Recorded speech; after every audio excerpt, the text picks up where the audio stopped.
welcome to the Nouveau podcast, the podcast that models healthy communication for men, empowering them to start the journey of self-work. Now here's your host, Thomas Pierce.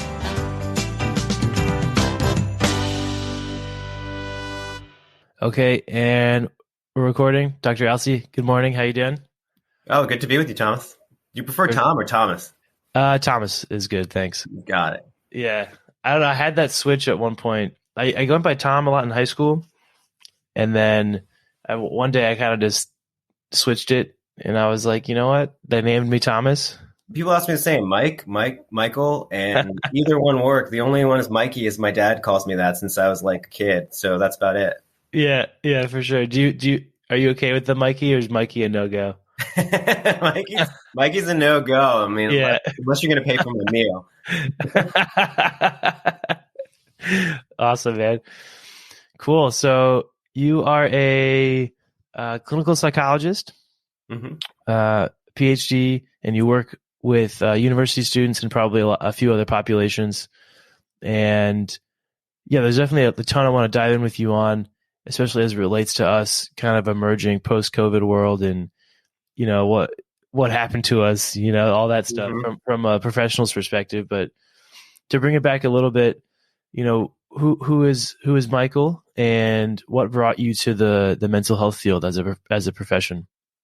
Yeah. So, I came to the psychology field not totally by accident. I was inspired by my mom, who was a social worker, and I'd always loved learning about people's stories. And I found the conversations are sort of an artistic process when you can help someone kind of deepen their story, that I think you sort of lose track of time together, and you come up with these all interesting new connections. And so in college, I took some psychology courses, but it wasn't until I actually worked at a placement with juvenile delinquent boys where I was like, this is for me. Mm-hmm. And it was surprising because I had nothing in common with these guys, but the fact that we could open up so much territory together, talking often while shooting pool or playing basketball, or them playing something on their guitar for me, kind of showed me that we all need a space to be heard and a space to be witnessed, especially as guys trying to figure out how to put it all together. And so psychology and therapy for me became this place where we could kind of talk about the complicated things in a way that was more interesting and more safe. Beautiful. That's really cool that in all those examples you gave, there is some kind of movement or a creative outlet. And that's something I've kind of picked up from your website and the other interviews you've done, is that you definitely seem like you center the creative connection and the connection between therapy and creativity. So why do you think those two things are important to be matched together? Yeah, you know, I think it's interesting because I think if when we actually create, we make some new connection or a variation on something, or we find and discover, and that's where sort of like the magic happens. It's like we as human beings love mystery, and we also love kind of solving a mystery and then opening up another one. So I think what creativity does, and you know, people think of creativity just as like, let's say, music or painting or art. But I think creativity is a more broad process of like a good joke has creativity to it, because all jokes are centered around that surprise. Wait, I didn't think you were going to go in that direction. Or, wow, you said what I think, but I don't speak out loud. So there's something about creativity that really, really opens us up. The other thing about creativity is it allows us to try out new things in a way that's much, much more safe. So I think for me, creativity was always more at the center of therapy and conversation and everything else that we hold near and dear, but we don't really talk about it. You know, when we think of creativity, we think of it as, oh, you have a creative job because you're a graphic designer or you're an actor or something like that. But we don't really link them with this personal creativity. And, you know, our best conversations with our friends or our significant other or anybody else for that matter is usually because there's a creative center to it. Like, doesn't it make you say all of a sudden, Tom's like, that makes me think of this. And, oh, I never thought of that, but wow. Absolutely. And even just the word itself implies something new. And I feel that in the context of a personal relationship, or say with this podcast, or as you referenced with these young guys figuring out, how to orient themselves and relate to the people close to them, those breakthroughs in personal relationships happen when there is new space discovered, right? A new frontier, or this topic that, hey, growing up, this thing really affected me, and now I'm an adult, but it's still here, and we need to talk about it, as like an anecdotal example, because the whole to create is to bring something new, and it makes sense that there would have to be that kind of that bravery to create newness in those personal relationships. And you brought up a really good metaphor too, Thomas, of like sort of charting new territory. It sort of makes us feel like explorers of our own psyche, right? Which is like, for sure. Right. Like we don't think of like, going like out west or going to the moon as something that we can visualize and see, oh my God, that's an explorer who's doing something. But if you think about an explorer of the psyche, it's like, look at how many like places you could discover. And some of my favorite moments in therapy, as in conversations, are when somebody says, oh, I never quite thought of this, or I never actually said this out loud. Any one of those things. Or my favorite is, this is going to sound really stupid. I love when people say this is going to sound really stupid, because usually that's when they're allowing themselves to be brilliant. Totally. And what does it say about our culture that so many people associate their brilliance with self-deprecation? It's so funny, because I was just reading something that we stop asking all these wonderful questions as school children, like even kindergarten, first grade, second grade. We stop asking lots of these wonderful, why does this work the way it does, or why doesn't this do the thing? And a lot of these questions that are really brilliant, we start to stifle and inhibit because we're told, wait, stay on track. And, wait, no, we're not focusing on that. We're focusing on this. And so I think we sort of lose connection to this sort of magic that we all have access to. And I think you're right. I think we sometimes overprivilege like a more left brain logical approach, like, oh, that's logical, so therefore it must be smart. But what we forget is the right brain part of us, which is a more dreamlike, associative, emotional, intuitive, metaphorical, funny place, is brilliant.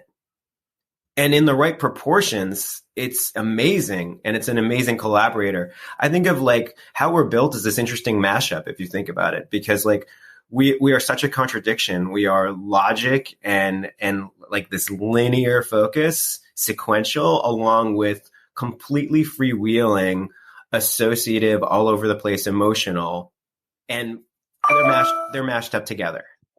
Totally.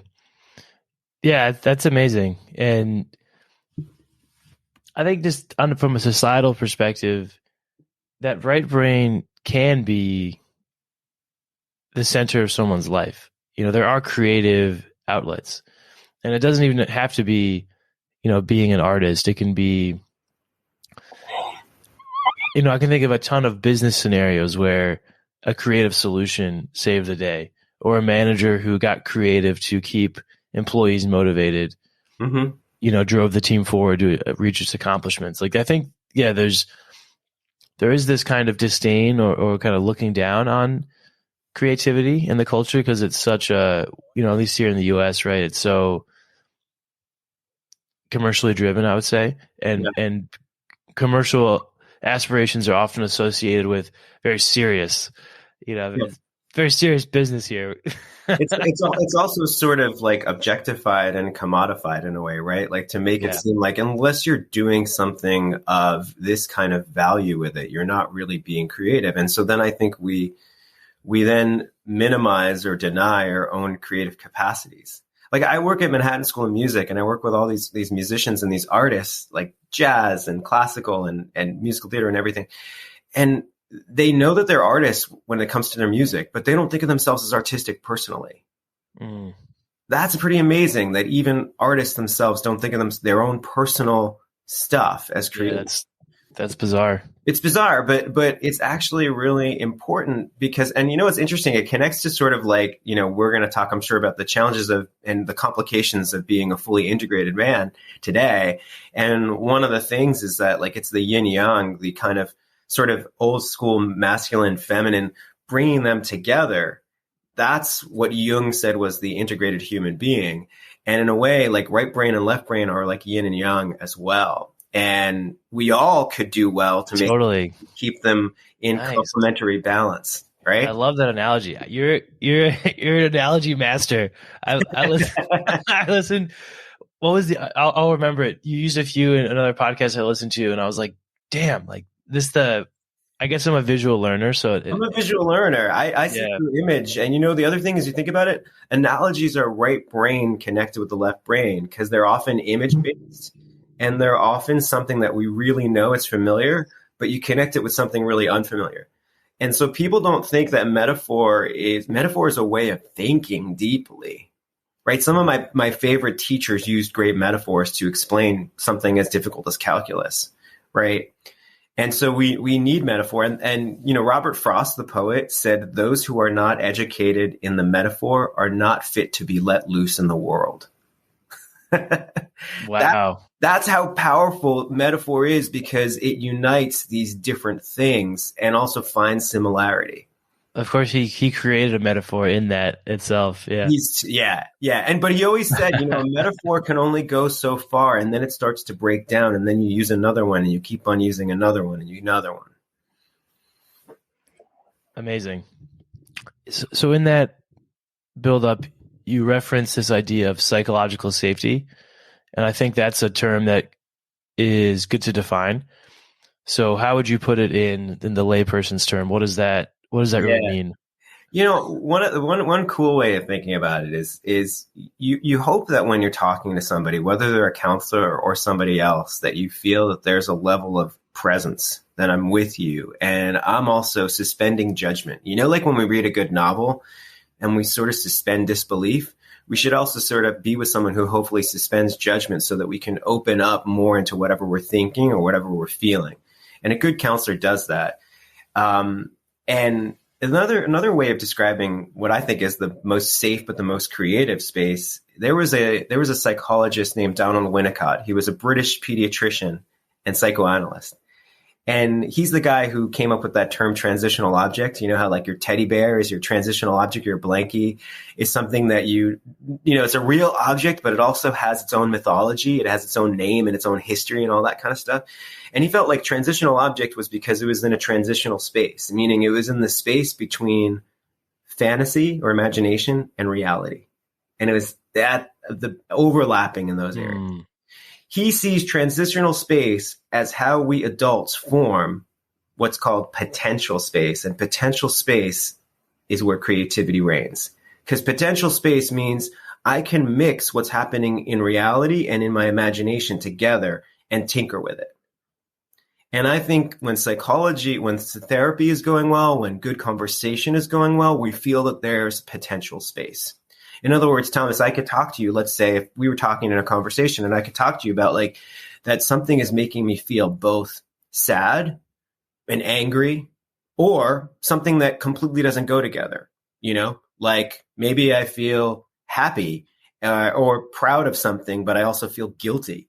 Mm-hmm. And you're not going to convince me that I shouldn't feel that or think that. And even if the reality doesn't fit it, like, why are you guilty? You did this wonderful thing. Objectively, you shouldn't, but that's okay because my imagination has this other feeling about it. So safety, I think, is also about presence, but also someone who is, the reality side of it is someone who can be discriminating and say, I think I see what it is you're trying to get at, and helps us to pinpoint and zero in, because some of our best friends help us to zero in on what's the heart of the matter. Totally. And hopefully, if we're lucky, they do it in a way that makes us feel like you get me and doesn't make me feel put down or made me feel lesser because I've put that out there. Amazing. So it's an element of creating the potential for that potential space to be entered, and then also being discerning and pointing out things. So there's a combination. It's not just, oh, I love you, therefore we're good. Yeah. There's a next level and an active, engagement.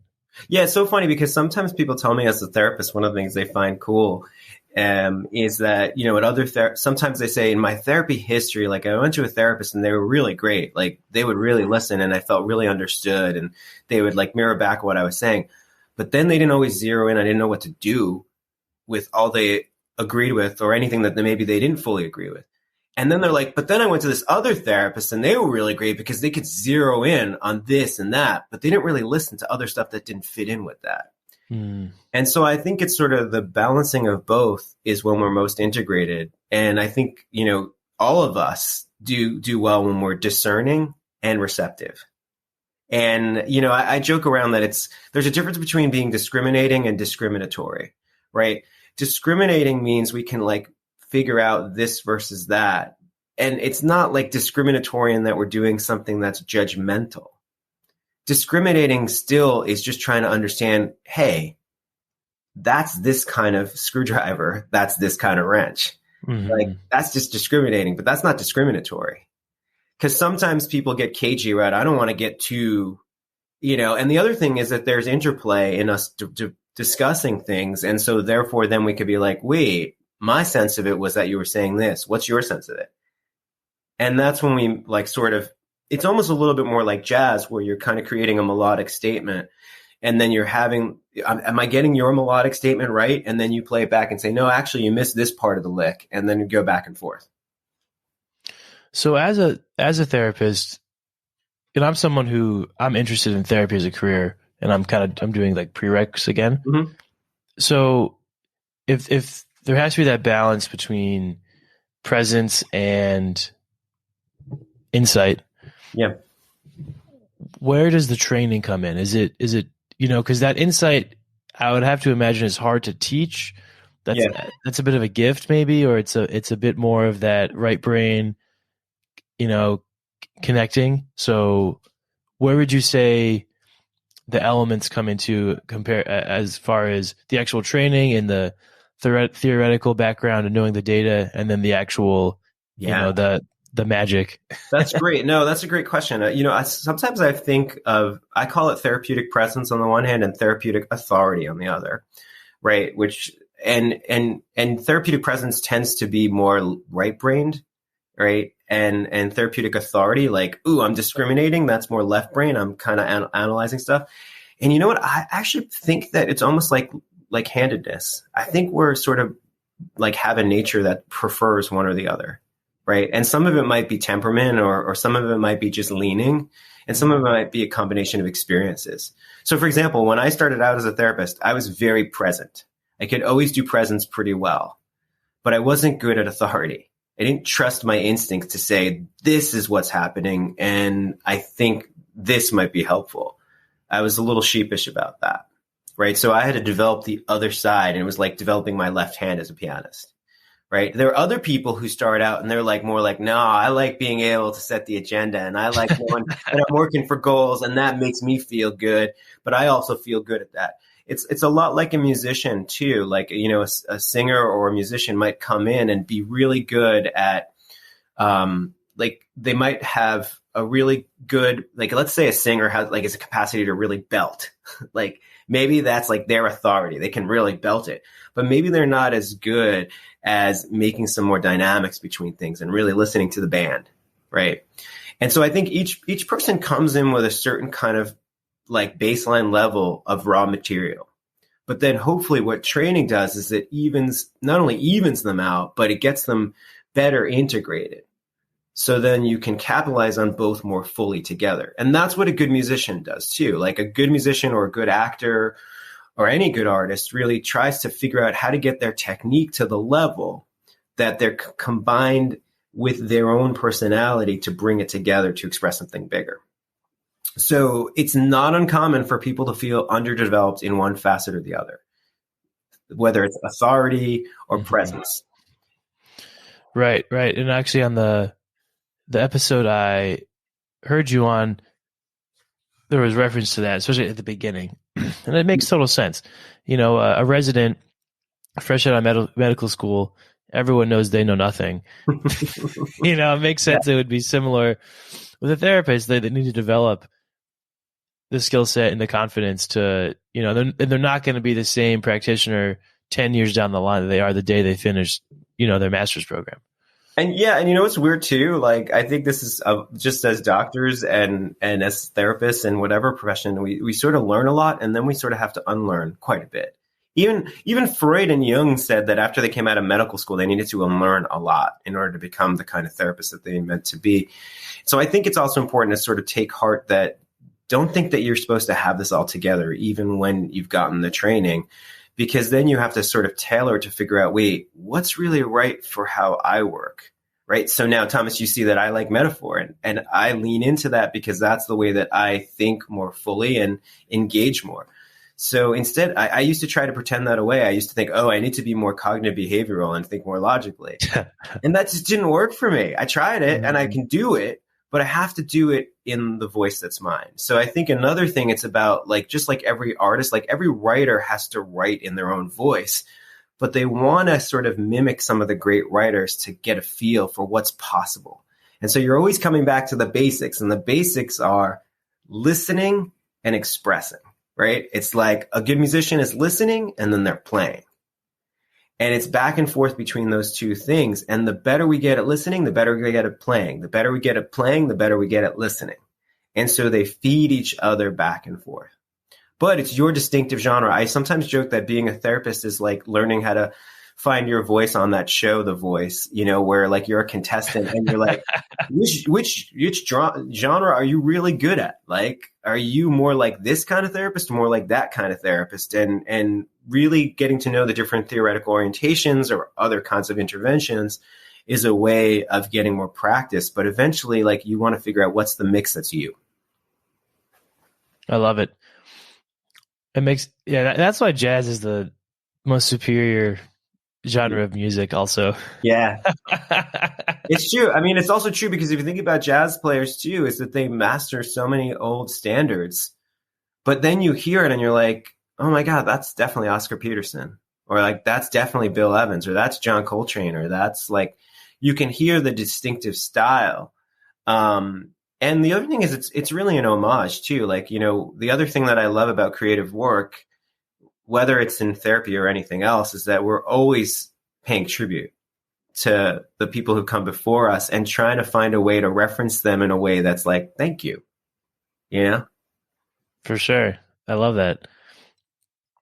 So earlier you mentioned this idea of the integrated man and the challenges associated with.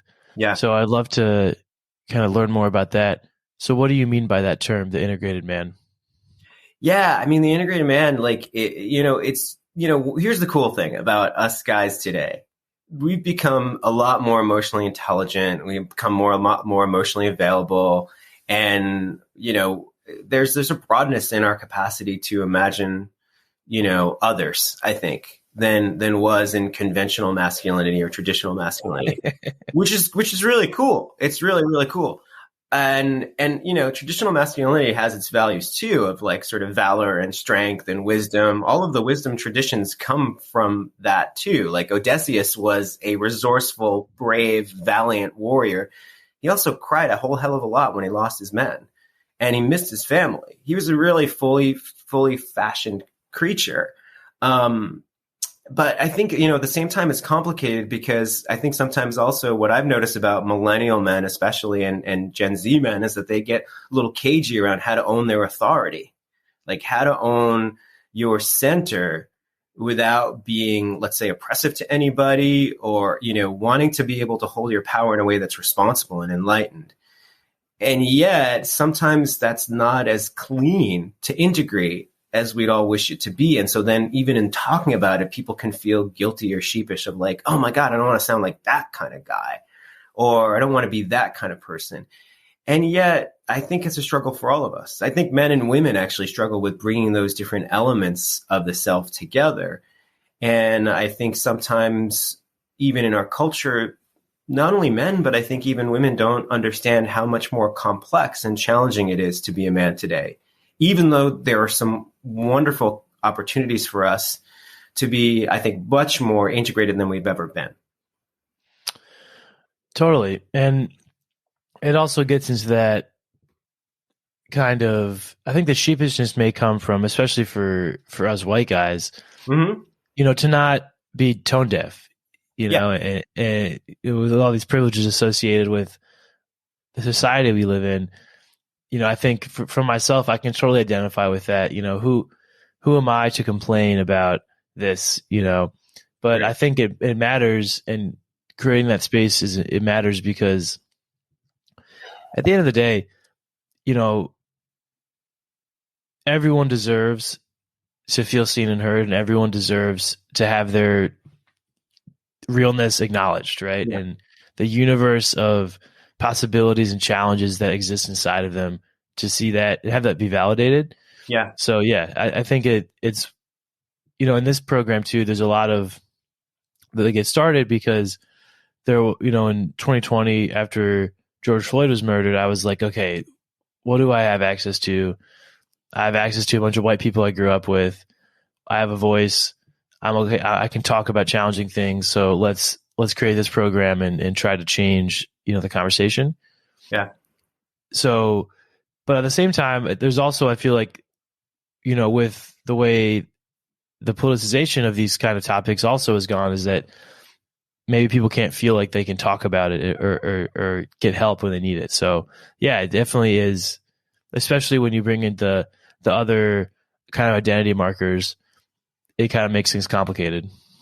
And I love what you said too about, privilege. I think we want to acknowledge our privilege and also, be mindful of being possibly tone deaf, but also recognize what we can do with that privilege. And also recognize, that even underneath privilege, there's a more complex story. I think one of the things that we forget in our culture sometimes is that there's a lot of diversity from the inside out.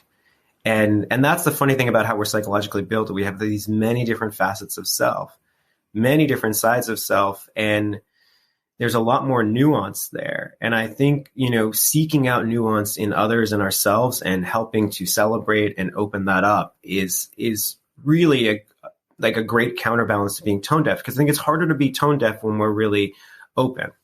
Right now, there might be some moments when we might seem temporarily tone deaf, like let's say in a session as we're trying to understand something, because we all are limited. And that's the other thing that I think is funny, because I think sometimes people think that people with privilege versus people with privilege don't have those challenges. I think everybody has those challenges of like, oh, these are sides that I don't know if I'd be as proud of sharing on social media or something that are in me. And I think actually we do better to be able to give those voice and to figure out what we can make of them and make from them.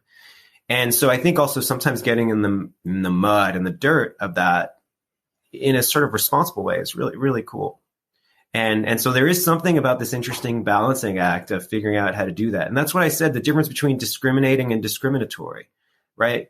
Sometimes in order to be discriminating, we just have to figure out what's what more clearly, but that doesn't mean we're staying with that. It's a part that we might be integrating. So in other words, it might be helpful for for a guy to be able to incorporate a certain authority, and it might feel to them that it's being more assertive or more aggressive, and they're worried about it. But it's a part of the process, and it might not be like you're going to be ending up like an exaggerated version of this quality. And so I think another way, here's an analogy for you, Thomas, because I know it'd be easier to see it. Mm-hmm. Like imagine if like we're looking at ourselves as a kind of like track that we're working on in the studio. Like when you come to therapy, it's like you're going into the mixing room and sort of making sure all the levels are at the right place and looking at the nuance. But if you just said, no, you can't touch that level, you're not going to be able to see the richness of it. So I think, like one of those places, one of the things I think about therapy that's so nice is that it's a really safe space to really talk about everything, including the things we are not supposed to talk about, including the things that we might not love about ourselves or love about others. But that doesn't mean that we're staying there, because we're dynamic creatures. And when we can bring those in, we can actually make something more creative out of them. Totally. And also kind of, it's the analogy of shedding light on the dark spaces, right? Yeah. And that matters because whether or not people want to talk about it, if it's there, it's there. And it's there for all of us. That's the cool thing. It doesn't matter if you're a guy, if you're a man or a woman, or if you're straight or you're gay, it doesn't matter. All of these sides are there for us. And Jung said something really interesting. He said something to the effect that the more that we try to repress those sides, the more they're active and we act them out. So it's actually wiser to actually be in touch with the sides that are darker, because they often, we're seeing a lot of work actually in like the influencers out there, like Daniel Pink or Susan Cain and Brene Brown. All of these people are writing about the power of leaning into our negative emotions and getting to understand what service they have for deepening something about knowing ourselves or being more creative or being more connected. And so I think what you said, like this dark material, there's a lot of gold in it, and part of the process is figuring out how to take, even like what you said about like, listen, you took out of an adverse situation, we could take from an adverse situation something that we can make out of it. And that's how it connects back to creativity. Creativity always finds a way to represent darkness in a way that adds some light and complexity to it. It humanizes it. Totally. Yeah. I love that, because a lot of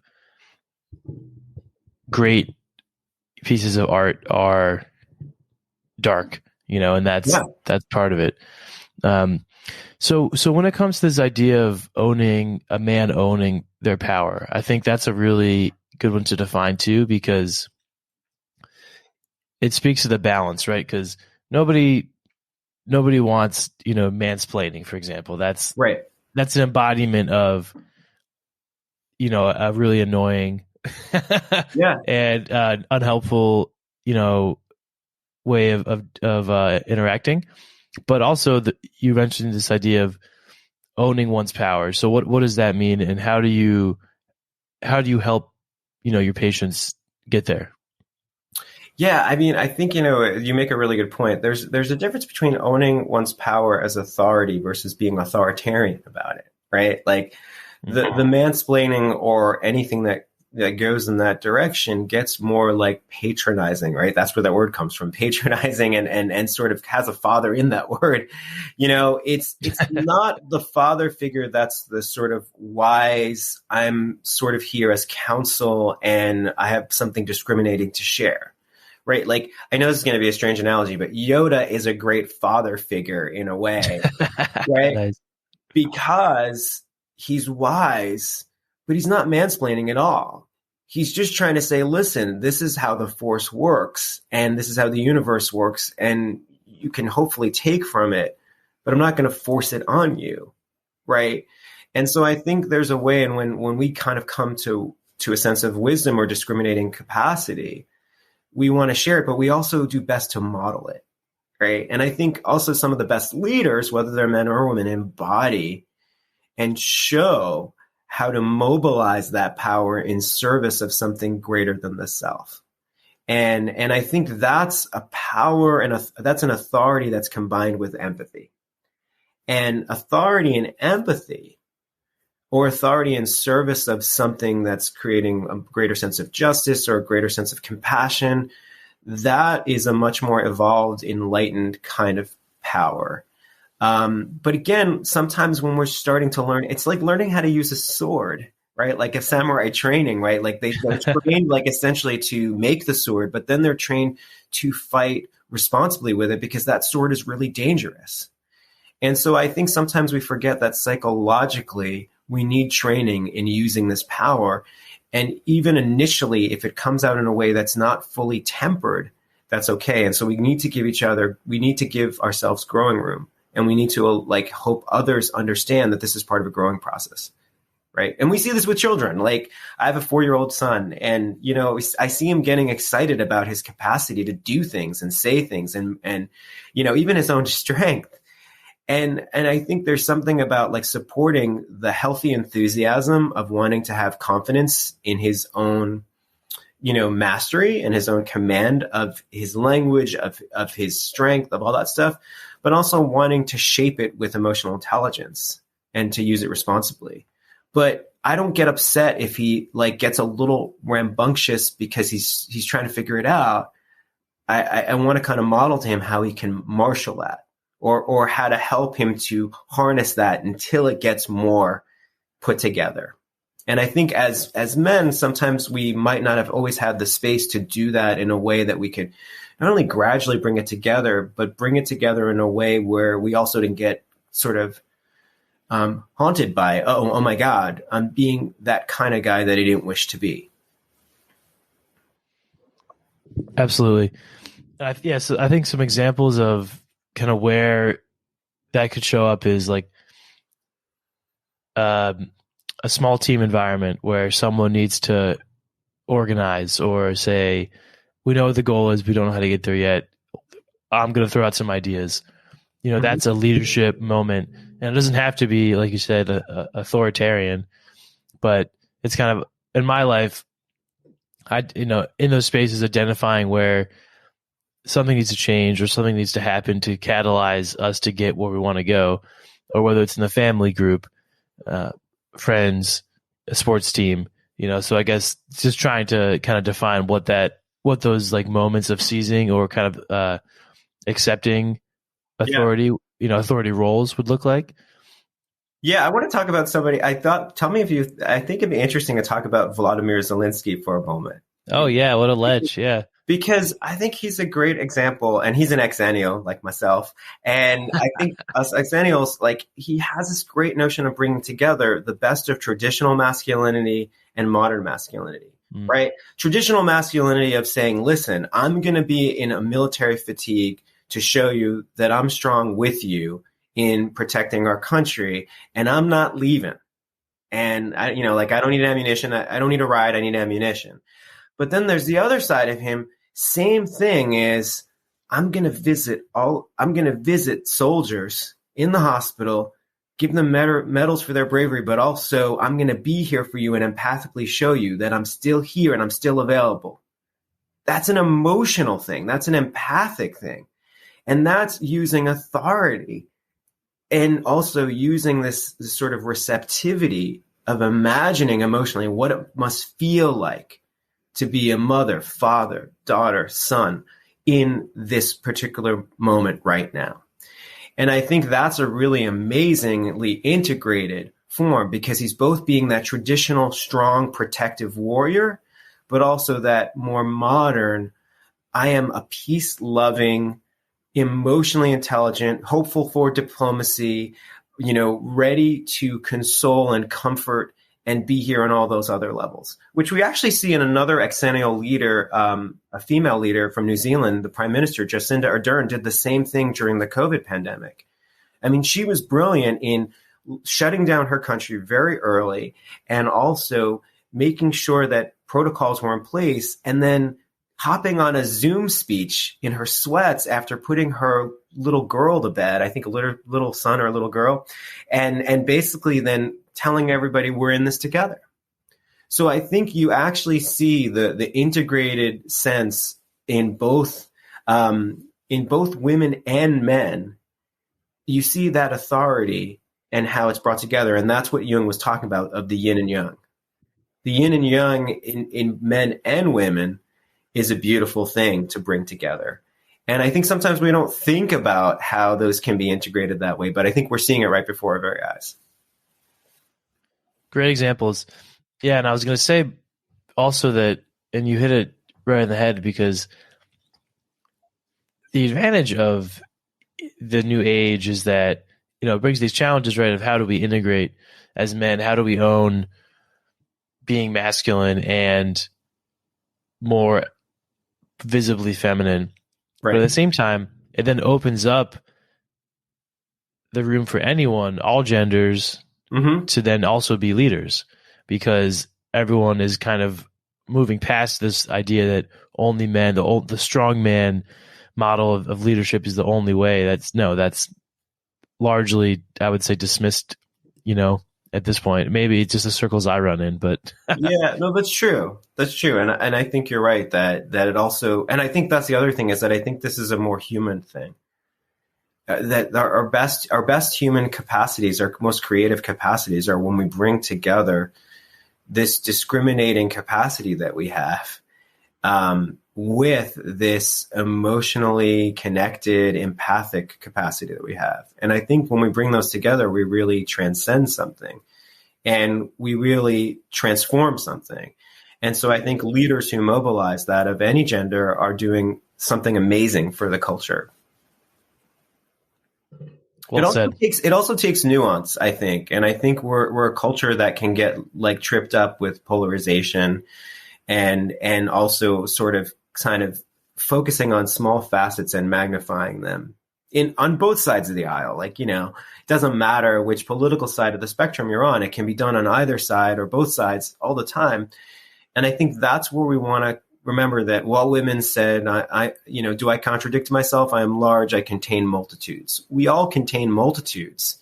And we do better to try and be more honest about those multitudes rather than trying to make it seem like we're either, grand in this way or completely, in another direction. We really need to kind of take the full measure and also like have more decency with each other about our fullness, because it's not easy being fully human. No. And what I'm promoting, and I would say what we're both promoting, right, is just this integrated man, this integrated person, and kind of shedding the light on the things we don't want to acknowledge about ourselves and digging up the dirt a bit so it settles down more peacefully. But with that, there comes challenging moments, and it's that giving people. So I guess to bring it back to real life with myself would be like, let's say I want to promote these conversations with my friends, and we have these conversations, but there can be some ugly moments, or in the process, I also see a bad side of them. It would be hypocritical of me to then just completely be like, "You suck," like, judge. You're out. Yeah. And because you're right. Like, we all could see different facets of each other that maybe are less savory or less resonant for ourselves. I mean, I think that's something of old school politics that used to be interesting too, that it used to be much more common that you could have people from different sides of the aisle that could completely disagree on policy issues, but were extraordinarily gracious and decent with each other. And I think that's something that we also stand to remember, that, there was a great psychologist who said, we are all simply much more human than otherwise. And, we do well to remember that. And it's still okay for us to have our point of view or even have our misgivings. And, but also I was reading something else that, it's really interesting also to understand. I think curiosity helps us. You can have people say to you things that are really maybe offensive or questionable or things, but when you have more curiosity and you get more layers of the story, not only does it contextualize it, but you start to have a lot more empathy for them. And empathy, by the way, doesn't mean you endorse a position. It means you can imagine what that position is and why a person goes there. And I think that's a really important distinction that we need to make, is that empathy is not endorsement, but empathy is extraordinarily powerful, and it can bridge us over divides quite well. Love it. Love it, man. One thing I want to ask you about too, before we jump over to the three things game, something I've been contemplating. So these ideas of like anti-racist theory, because they are, or they can be reductive, I would say. Yeah. And it's something I'm grappling with as someone who, I acknowledge this power I have, but I guess I'm kind of, or not power, privilege, excuse me, which are, I guess, the same thing. But, it's like the idea that let's say like I have a group of friends who are not necessarily interested in that and don't want white people who don't, want to actively create a change. So then are they then by association, if they're not part of the solution, part of a problem? Am I part of the problem if I'm not actively part of a solution? And the answer would be yes, according to many of the ideas. Right. And it's also something I agree with in a certain way, but then also at the same time, it's kind of reductive, right? And it's kind of complete. These ideas of layers and nuance that we're talking about are kind of lost. So more of a personal question, but I'm curious to get your. That's a really, really good question. And I was thinking as you said it, I think one of the reasons that's hard is because, Nelson Mandela wouldn't have practiced like that, right? Gandhi wouldn't have practiced like that. Like they were both figures who were, interestingly enough, had even decency and empathy for people who completely disagreed with them. And actually, that's eventually how they won them over. And I think another facet that makes it tricky is because I think perfection is not what we're after psychologically in any realm, whether it's in political ideology, but also just in our personal well-being. And I think sometimes, not like this anti-racist kind of, let's say, ideology, sometimes those things can get blurred together with a sort of perfectionism. Like if there's even a drop of this in you, ironically enough, then you're not with us. And I just think that's such a very, very high standard. And I think what it actually does is I think it reenacts the sort of trauma of this superiority, inferiority thing. And I think polarization does that. So I have this idea that in polarization, like basically, it's I'm either completely right and you're completely wrong, or we don't talk, and then we get to the point of the second point of polarization, or the second point of healing polarization, is when you discover if I'm not part of the solution, I'm part of the problem. But we're both part of the problem. Empathy requires that we be mutual and understanding. Hey, wait, you have a really good point about how racism has affected lots of people in this country and how it's been endemic to the history and all that. Totally right on. And yet you also have to empathically imagine what it's like to people who did not participate in that, or even who did, of what it's like to have to imagine themselves or being part of that, and how you can understand how that impacts them too. That's a more mutual perspective. Now, that's not easy. And so I think of it like with polarization, of like, if we can both be somewhat part of the problem and be part of the solution, we're in a better place. And I figure it's more like when we hit those places, it's like we found a torn treasure map, and our goal is to put the treasure map together. We both have the solution, but we both have the problem that we don't have the full picture. That's not perfectionistic. That's human. And I think, to resolve polarization, we need to move in those directions, to have a little bit more humility. That doesn't mean that we don't still stand strong in our ideas, but it also means that we're not so over the top idealistic about it, that it means that we only accept perfection. And then I think what happens is then we sometimes discover new things together. Like there are wonderful moments where people who come from polarizing sides, that they realize, wait, we actually have more in common than we realized. And then all of a sudden, this happens in therapy all the time. Somebody comes into therapy and you think, oh my God, I'm going to hate this person. They have completely different political views or completely different views about the world. And it turns out when you understand them more and you understand where they're coming from and why, you actually realize you have much more in common and much more humanity that you can share than you thought.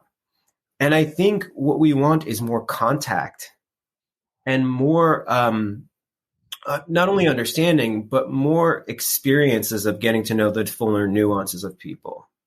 And so I think if we go into a sense of like, if you're not fully with us, then you're against us in those things, I think it gets into some dangerous territory, because to be human is to have a lot more dimension. And the other thing is, I don't think anybody likes to be forced, by the way. Totally. So it's all, and so that's the other reason. And by the way, you can see this with your partner when you try and force your idea onto your partner, even if you think it's the perfect choice. If they think that you don't understand where they're coming from. So I think it's more about actually a democratic process of having a dialogue and conversation amongst equals. And I think that brings out the best in us. And yeah, it might feel a little bit difficult because we have to go to places that are difficult, but that's okay. Totally. Yeah. Again, well said. And I think the good thing for us, you know, as like white guys, is that there's so many tangible things we can do on the road to being an ally. Yeah. You know, as far as education or promoting these conversations amongst our peers, where other, you know, say like our friends of color don't have access to these circles that we have access to, driving the conversation and doing something tangible. Like, okay, let's say there was discriminatory policing practices in my community. Like, someone can go out there and do something. Like, there's so many other tangible things that we can do, well short of just writing off everyone we know. You know? Yeah. And again, that's where you mobilize what we have. And I think we also, you know, mobilize what we have and what's at our access. And also, I think we also want to not just win over, but get to make connections so that I think also we want to sort of, in a helpful way, complexify the picture, make more nuance, because when you get closer to human beings, you know, like at close range, in other words, there's so much more subtlety. And I think, you know, perfectionism, whether someone is perfectionistic about their academic achievement or their work, you know, achievement or their political ideology, it gets into trickier territory because there's not a lot of nuance allowed there. I love it. Okay, 3 things game time. Let's do it. Whoever's birthday is sooner goes first. So what month is your birthday? July. Okay, that'll be you. I'm August. Okay. Here's your cue. What are 3 lessons your father taught you? Good one. Mm-hmm. This is for you. Oh, this is for me. Yeah. Oh, okay. So yeah, 3 lessons that my father taught me. I think my dad taught me one thing is that when you can be really discriminating and see through a lot of different areas, you can make more connections. You know, that can be a real strength. The other thing my dad taught me is there's a lot of power in humor. Nice. There's a lot of power in humor. And the third thing that my dad taught me is that dogs are the most unconditional creatures in the world, and we should learn how to be more like them. Nice. That's awesome. I love dogs too. Okay, 3 things I've learned from making mistakes is my question. How to apologize. When to take calculated risks. Nice. And what not to do again would be number 3. After you've apologized. After you've apologized. Yeah. That's a good insurance policy. Yeah. Yeah. Awesome. Well, Dr. Alcee, thank you so much for your time. It's an absolute pleasure speaking with you. And I feel like we could keep going. There's so many other things I'd love to talk to you about, but yeah, thank you so much. Thank you for having me, Thomas. This has been great. For sure. Where can the folks find your work if they want to connect with you or read up on your writing and so you can find me on my website, michaelalcee.com, or you can find my Psychology Today blog, which is called Live Life Creatively. And if you're a therapist, I'm coming out with a new book from Norton called Therapeutic Improvisation, How to Stop Winging It and Own It as a Therapist. So nice. Let's go. Yeah. Cool. Awesome. Well, thanks so much, man. Have a wonderful day. You too, my friend.